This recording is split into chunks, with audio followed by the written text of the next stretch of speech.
Bonjour everyone, Pantoufleee here today for a new video in which we're gonna take a look at the Juno, the tier 6 from the brand new Japanese heavy line, and oh boy, is that thing quite amazing. To be honest with you, the tier 7 and the tier 8 from the branch were pretty disappointing for me, but when I first started playing the Juno, I was thinking, okay, here Wargaming truly made a tank that is sustainable, and here is why.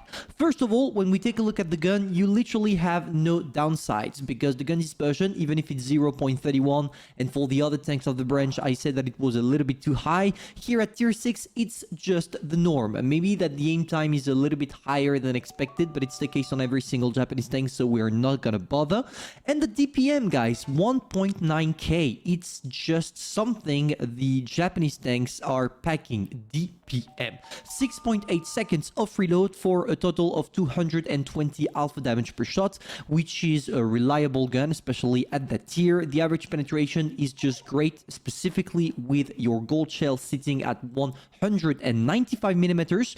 To finish off, maybe with something that is a little bit of downside, which is the gun depression, only 6 degrees, knowing that at tier 6 you do not have access to the special equipments that the higher tiers of the branch have access to. For the speed, do not bother. Even if it says 40 kilometers maximum, you will probably sit at 30 because of how hard it is to catch that high speed.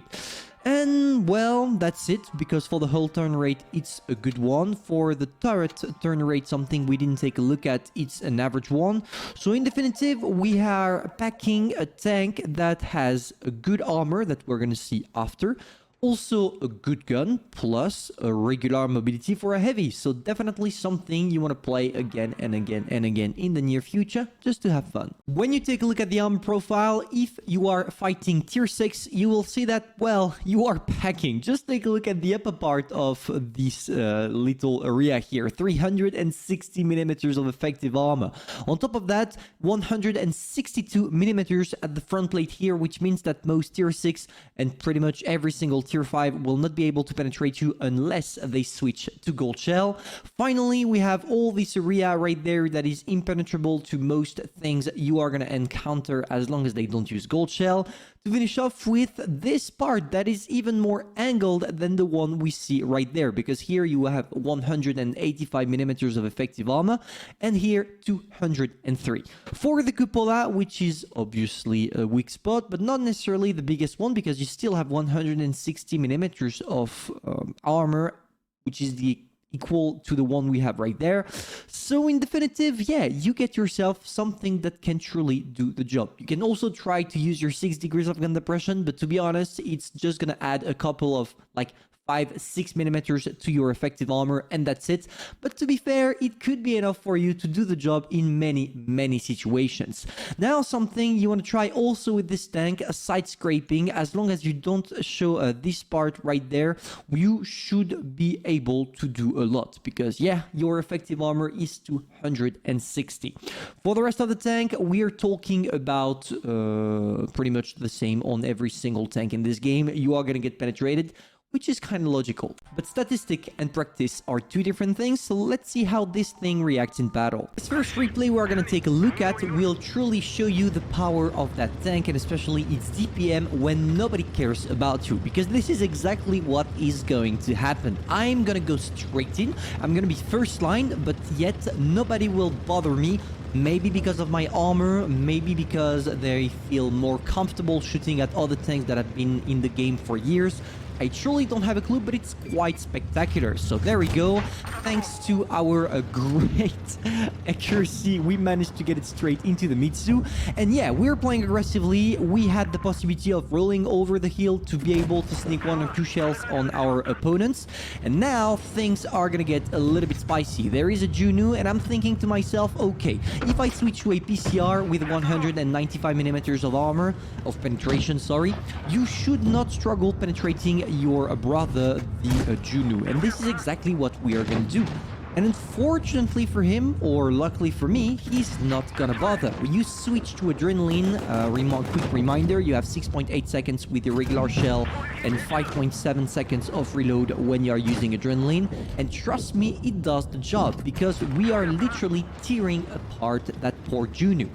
So there we go. Let's see how it goes for us. As you can see, when I'm shooting and only showing my turret, I'm still playing a little bit in the back, cowardly, I'm gonna say.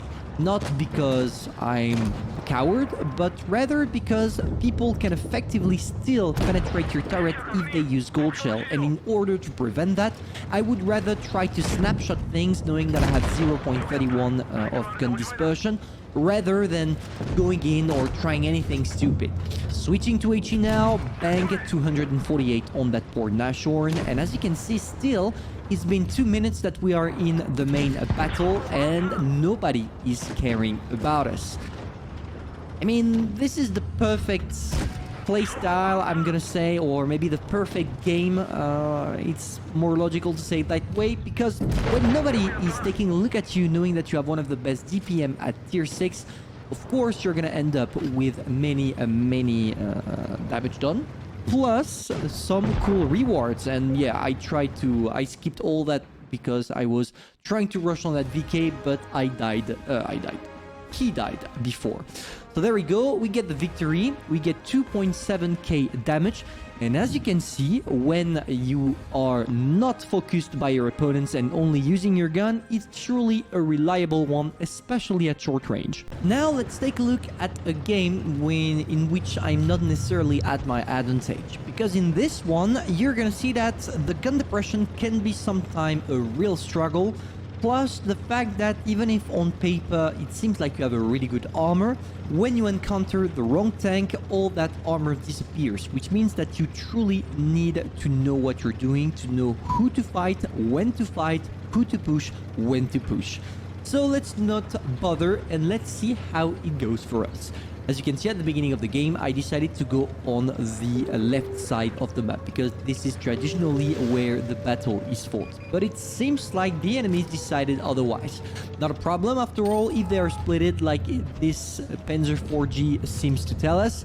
We are gonna try to kill them in two parts. First, we're gonna head on the left side of the map, killing them all, and after we're gonna bother with the rest. There is a Juno in front of me. As I told you in the statistic part of this video, you have a really good penetration, at least a penetration good enough for you to get penetrated by your counterpart Juno.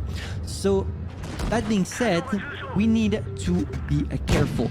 There we go on the Juno, we switch to a PCR, and now things are going to be a little bit spicy. Because yes, even if we are tearing apart the Juno, I'm soon going to be the victim in all of that attack. Because the KV2 just died, I have a Juno to face, I have a Panzer 4G to face, a T-37 to face, and I can't take myself anywhere. So what I'm doing here is trying to finish off targets before turning as soon as possible on that T-37 and the Panzer 4G. Because otherwise, yeah, I would have get wrecked.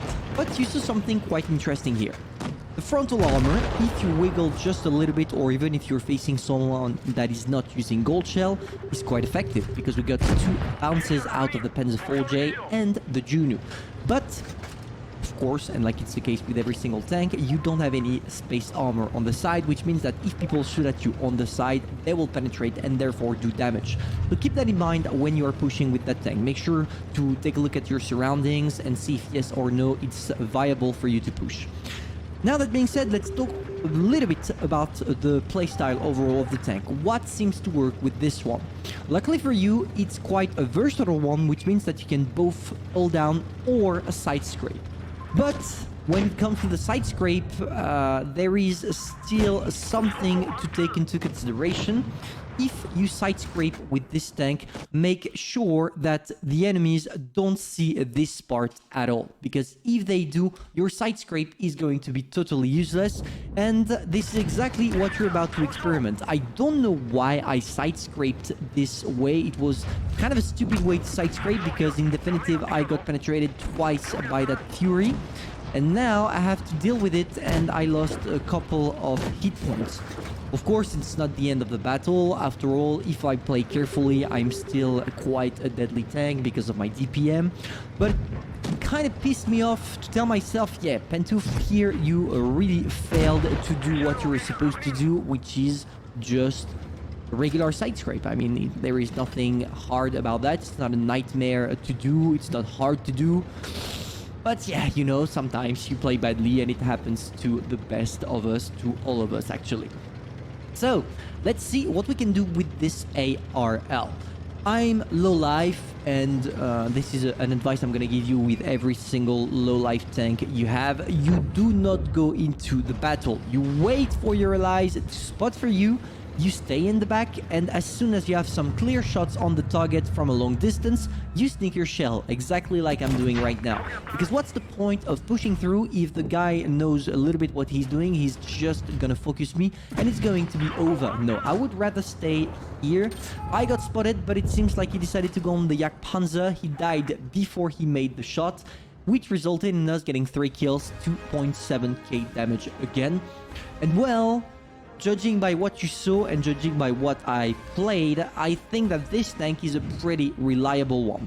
I'm not sure that it's reliable enough to be in tournaments or anything like that, because obviously with Gold Shell you can penetrate the turret easily, but let's say that it's the same in between with the one we have with the tier 8 Japanese tank. It's either people are not shooting with Gold Shell and you're going to be the king of the hill, you're not going to struggle at all, or they're going to switch to Gold Shell and you will need to rely only on your DPM and therefore play a little bit more carefully. So this is my review of the Juno, guys. Truly an amazing tank, and if you have it in the garage, feel free to keep it. But tell me also in the comments, what do you think about this tank? Do you think that it's reliable? Do you think that Wargaming made a mistake with this tank? I would be curious to have your opinion. And personally, I'm gonna see you soon for a new video. Bye.